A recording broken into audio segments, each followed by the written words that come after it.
Welcome to episode 3 of the Daniel's Nemesis podcast, reading XBook Chapter 3, William's Introduction to the Story. Welcome back to the Daniel's Nemesis podcast. This is episode 3, and if you haven't heard this podcast before, it's a series in which I read a chapter a week from a book I wrote when I was in my naive adolescence, struggling to understand the world around me and putting all my thoughts into the context of a sci-fi story of an alien invasion just after the First World War. The typical metaphor for teenage virginal angst. After I read through the chapter, I shall then analyse both the text and myself and make generally negative comments about the quality of my writing and just what a bunch of neurosis I was back then. It's all meta, or self-indulgent, one of the two. And with well over a decade having passed, I can afford myself the luxury of peeping into a long-closed book. Well, it was never published, so really it's just a dusty old USB stick. If you can't be bothered to go back and listen to earlier episodes, or if you've just forgotten what's happened, let's have a recap. Don't worry, no spoilers because 2 chapters in and bugger all has happened yet. Ginger, our human hero and pilot in the Air Force, has checked to make sure he's got some leave from the military over Christmas.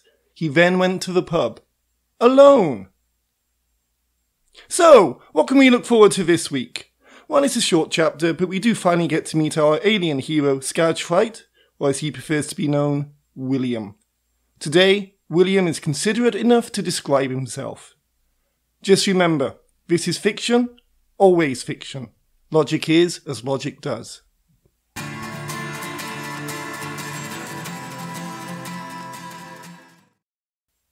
I stare vacantly at a reflection of myself in a turned-off monitor. All I can take in right now is the imperfection of this reflection. I see nothing of charm and humour here, only that of malice and hatred. But I do not know for what. I am caught in this mirror, and I plunge myself into it, seemingly wanting to find out what is behind this image, the ideology behind this image, the soul within this image. But hard as I feel I try, I do not gain anything. I see a face, a light black skin. I see it is elongated, but very little nose. Long, but with very little gain out of my face. A mouth underneath, twisted and frowning. Eyes round, bright white, but with just one pupil in each. My body seems twisted, unhealthy. We are naturally thin. Our skin appears shriveled, loose over stick-like figures. But me, I look different. Turning away, I allow myself to remember that the image is there, and as long as I remain in this position, it will be there. So, I try to keep it away from my vision. But it does not matter. For as I may only have to obey the aesthetics of that image for only a few minutes, perhaps in a day, I know that it is only how others see me always. I wish that it could not be. That I could be someone else. Not just their body, but their mind too. But I am aware that someone else would have to bear the indignity of being this creature that I am. Ultimately, being my body, my mind, my soul, that it could only ever be me. It is my image, myself, that casts me away from people, and that is loneliness. The true loneliness. I face one of my crew. He is a good soul. I ask him what I want to be a simple question. What are we going to do? I have asked this in our true tongue, at least as true as can be. It was formed many years ago, comprising the many different tongues of our many different nationalities. It is a standardized tongue, one that all we of our generation and many before have always spoken, always known. Though many fundamentalists do not like this. But my reasons for using this tongue are to get closer to the heart of the soul in mind. Skirnage, for I believe that it is Skirnage, is slightly taken aback, but not until he realizes the language in which he speaks, for it is no longer the norm, for I have not made it the norm. Well, Sire William, and it is here that I cut him off, for in this instance, I do not want to be called by my adopted name. No, I say. Well, Sire Fright, we should attack. We must attack. Sadly, this is the answer I was looking for. The confirmation that I needed, that what we were to be doing was right. But I have to ask, why? For it is our only way, sire. Our other options are no longer available to us. They are much stronger now than we could ever have imagined them being. Then so it must be. And I speak this in English because it is the right way to act. Our fleet has now reached Earth. We are finally here, though it is taking a long time. And yet there is still much to do, many preparations to be made. Now, more than ever, we must be unified, and it is me that must ensure this. Yet it is Earth, and our whole purpose here that has caused dissolution in the first place. I am tortured by dreams of Holly at night. I wish she was here to guide me through this. But no, she is not. It is therefore down to me, and only me.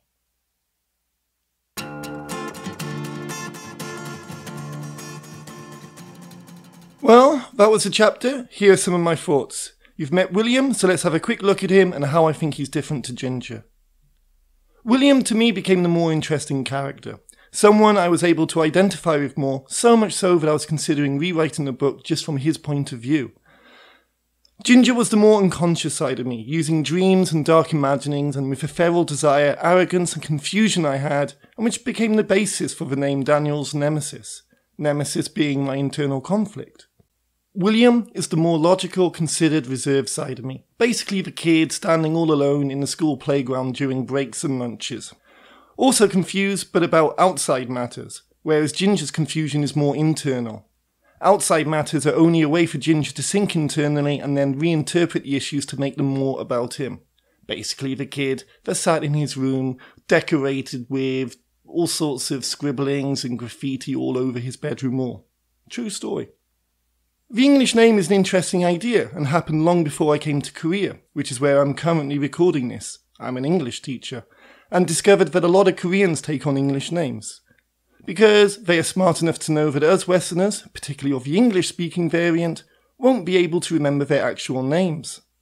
And that same idea is what William wants. A name that is easily remembered and not a seemingly meaningless collection of random syllables and sounds that we have nothing to connect with. A bit of an insight into how I came up with most of the names for the Trascons. William took on an English name mostly because he desires peace between the two races, and it's a bridge between the two cultures, a small sacrifice to make and to show that he doesn't want to obliterate human culture. It may even be a reference to William the Conqueror, but I have no recollection of that anymore. Really, when coming up with names for him, having an alien named William just seemed like a funny idea. He also gets the Trascons to speak English. Again, to ease the tensions between the races. They have the time and opportunity to practice English, whereas had they just turned up on Earth speaking their Trascon tongue, nobody would be able to understand them. And we all know what happens when we can't understand someone. We start shouting or shooting. It's also a nice easy way to get William and Ginger to talk to each other without falling into the sci-fi trap of having every single alien race in the universe speak English. The British Empire and TEFL is good at spreading the English language, but not that good. Final point, both regarding the choice of name and Trascon language, I didn't want to write out loads of stupid sounding words. I'm just about tolerable of the names, but still wanted to minimise the usage. Nor did I want to invent a language like Klingon or as Avatar and Tolkien did. I'm no linguist, as my poor attempt at Korean has proved. Also, notice how I talked about a standardised tongue. The Trascons form many nationalities with many of their own cultures. This standardised tongue was a suggestion towards an Esperanto-type language, a composite, that would become the official language. The hint here being that William is not just fighting against a human world of languages and cultures, but also of his own world. William really is a lonely figure, which is why he falls into self-hate. A figurehead of an empire like an even more miserable Queen Victoria. What would I change? I'm pretty happy with this chapter overall. I think it sets everything up well. William's general depression sets up his reliance upon Skirnage, and the conflict going through his mind about what to do with the humans. A touch on a downside perhaps, but as a much later inclusion, I'm actually fairly happy with this chapter. A greater degree of conflict may have got a publisher interested, but I'm over that deep wound now. What did already change? Well, creating William as a secondary main character, really. There are some scenes revolving around William in the earliest versions of his story, but nowhere near as many, so this whole chapter is completely new. Also, Skirnage was one of the other central alien figures, and a lot of time was devoted to him when I did go to the Trascons. He had a girlfriend. In completely rewriting this, William became not the antagonist, but the secondary protagonist, and Skirnage became his antagonist in a relationship that was to bear stronger fruit than any relationship that Ginger has. This means an alteration to the inciting incident, and certainly a shifting of it. I'm not going to say what the inciting incident originally was, as that would spoil later chapters, and, against prior evidence, suggests that things actually happen in this story. I didn't even know what an inciting incident was until I was being interviewed to get into a master's program in script writing. Multiple rejections of this book from publishers meant I wanted to learn more about the art of writing, because I realised I clearly knew nothing. At that interview, I was talking about the film, The Mirror, by Tarkovsky. I thought I was going to be super smart talking about it. Except it famously has a narrative that is extremely unconventional and non-linear, hence the reason I decided to bring it up in the interview. I have books on Tarkovsky, I haven't read them. I was just talking out of my rear. The strategy was working until asked what the inciting incident of The Mirror was. I couldn't answer for two reasons. A. I didn't know what an inciting incident was, and after it was explained to me. B. Wrong movie choice to go into an interview for a course that was to teach the deep fundamentals of a craft and expect me to obey all of them. I was a bit too clever for my own boots and couldn't answer as my choice of film, the type of film I wanted to write, was skillful at subverting all those techniques, not that I was aware enough of them to know what rules were being bent. My interviewer gracefully allowed me to mention an inciting incident in another movie. Wow, I had no idea. My mind reached around, then suddenly inspiration took hold. I had recently seen the TV series Spaced on DVD, in which Simon Pegg's Star Wars obsessed character talks about the moment at the beginning of the original film in which the ship Leia is shot down. How the two gunners are the most important characters in that universe without them ever knowing it, for putting into place what will happen in the original trilogy. So, I stole that whole spiel, and now have Simon Pegg to thank for saving my bacon on that fateful day, and allowing me to get the opportunity to get a meaningless degree at great cost that would never get me a job in the UK, meaning that I've now ended up in Korea. Talk about inciting incidents. Returning to the book. This is where the story really begins. The Trascons had clearly been planning what to do upon arrival at Earth, but William debates it. Just what you need in a supreme leader, someone who dithers a lot. He's really left this decision to the last moment. He could choose another path, probably a peaceful one, which he's in turmoil about. But Skirnage convinces him to go with the original plan. It could have been so different. Now there is no going back. The story has finally begun. My god, 3 chapters in and something's finally happened? The cheesiest moment. Well, it's him describing himself. As the narrative is told from a first-person perspective, it's not easy to fit in descriptions, especially of oneself through a first-person narrative. People may notice things about others, and we all have an internal dialogue. But how often do we actually verbalize how someone looks? Which is quite important in a text-based format. So, it's certainly a contrivance, but I think I did quite well in how I brought it about. But I never really describe how the other aliens look, which would have brought a bit more variety into the race as a whole, and stops all Trascons from seeming the same. I don't think I ever recall stating if Skirnage is tall, diminutive, what kind of poses he takes, if he's ever exercised ever in his life. Also, I could have done more with how emotions play across the Trascons' faces. All visual stuff I left in my head. As my lecturer said to me, if it ain't on the page, it's not there at all. Was I just forgetful, ignorant, lazy? Maybe perhaps I was trying not to patronise the reader, leaving it up to them to decide what each of the characters looked like. Regardless, a few descriptions here and there would have been useful in creating more rounded characters. But we are still at the beginning of the book, so let's see what I really did with the characters as the story progresses. The Shining Light.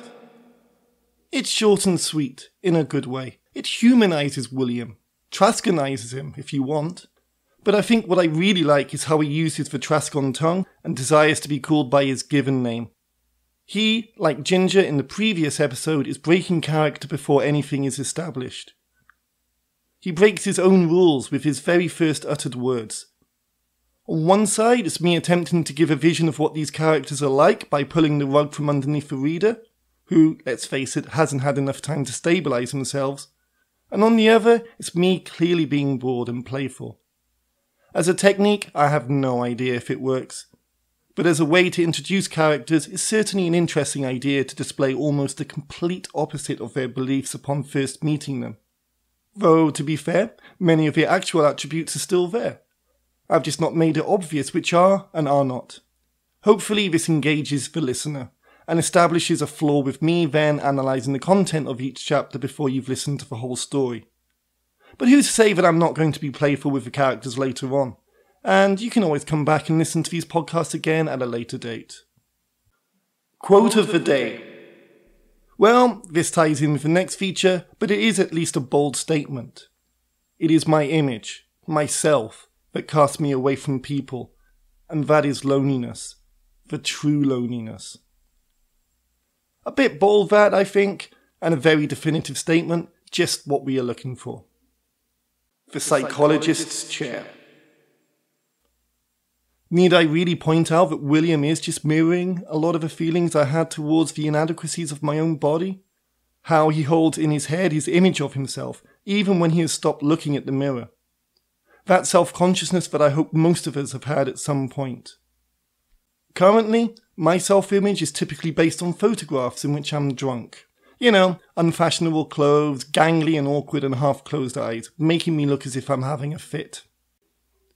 I like to think that I've grown into my body, and that it suits me a lot more than it did then. Also, being a poor starved student, I was pretty thin. I could be quite disgusted with my body. These days, all I have to worry about is a small bald spot on my crown, and now I've learned to control my image more, especially in class, by acting as a fool, and taking ownership of my awkwardness. Farewell. A shorter episode today. Is this good or bad? Do I explain too much, spoiling your pleasure of the story and further explorations and revelations? Or do you want to hear more behind the scenes stuff?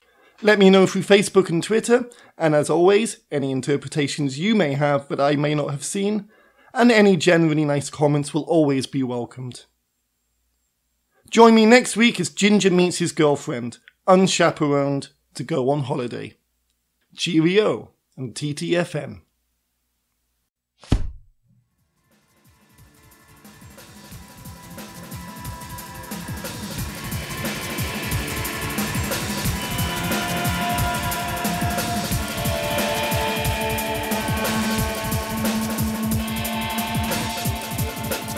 And just in case you're wondering, all text was written by me, Daniel's Nemesis, and XBook is purely a work of fiction and is not meant to be based on anyone or any events at all. The music was also by me, Daniel's Nemesis, as was the image that accompanies this podcast.